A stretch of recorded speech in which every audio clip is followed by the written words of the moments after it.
Jesus spoke to them again in parables, saying, "The kingdom of heaven may be compared to a king who gave a wedding feast for his son.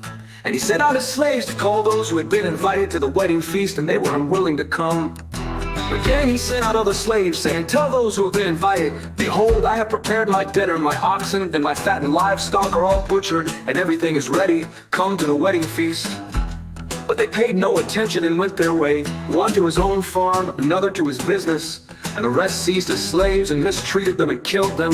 But the king was enraged, and he sent his armies and destroyed those murderers and set their city on fire. Then he said to his slaves, 'The wedding is ready, but those who were invited were not worthy.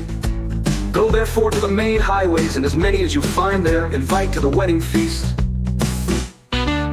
Those slaves went out into the streets and gathered together all they found, both evil and good, and the wedding hall was filled with dinner guests. But when the king came in to look over the dinner guests, he saw a man there who was not dressed in wedding clothes. And he said to him, 'Friend, how did you come in here without wedding clothes?' And the man was speechless. Then the king said to the servants, 'Bind him hand and foot and throw him into the outer darkness. In that place there will be weeping and gnashing of teeth, for many are called, but few are chosen.' Then the Pharisees went and plotted together how they might trap him in what he said, and they sent their disciples to him, along with the Herodians, saying, 'Teacher, we know that you are truthful, and teach the way of God in truth, and defer to no one, for you are not partial to any.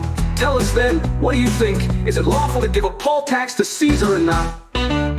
But Jesus perceived their malice and said, 'Why are you testing me, you hypocrites? Show me the coin used for the poll tax.' And they brought him a denarius. And he said to them, 'Whose likeness and inscription is this?' They said to him, 'Caesar's.' Then he said to them, 'Then render to Caesar the things that are Caesar's, and to God the things that are God's.' And hearing this, they were amazed, and leaving him, they went away. On that day some Sadducees came to Jesus and questioned him, asking, 'Teacher, Moses said, if a man dies having no children, his brother as next of kin shall marry his wife, and raise up children for his brother.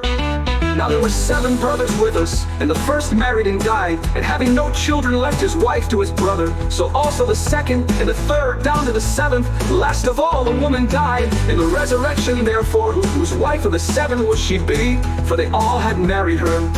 Jesus answered and said to them, 'You are mistaken, not understanding the scriptures nor the power of God. For in the resurrection they neither marry nor are given in marriage, but are like angels in heaven. But regarding the resurrection of the dead, have you not read what was spoken to you by God? I am the God of Abraham, and the God of Isaac, and the God of Jacob. He is not the God of the dead, but of the living.' When the crowds heard this, they were astonished at his teaching. But when the Pharisees heard that Jesus had silenced the Sadducees, they gathered themselves together. One of them, a lawyer, asked him a question, testing him, 'Teacher, which is the great commandment in the law?'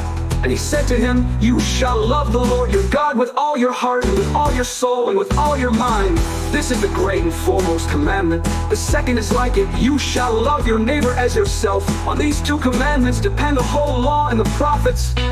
Now while the Pharisees were gathered together, Jesus asked them a question, 'What do you think about the Christ? Whose son is he?' They said to him, 'The son of David.' He said to them, 'Then how does David in the Spirit call the Lord, saying, The Lord said to my Lord, sit at my right hand, until I put your enemies beneath your feet? If David then calls him Lord, how is he his son?' No one was able to answer him a word, nor did anyone dare from that day on to ask him another question.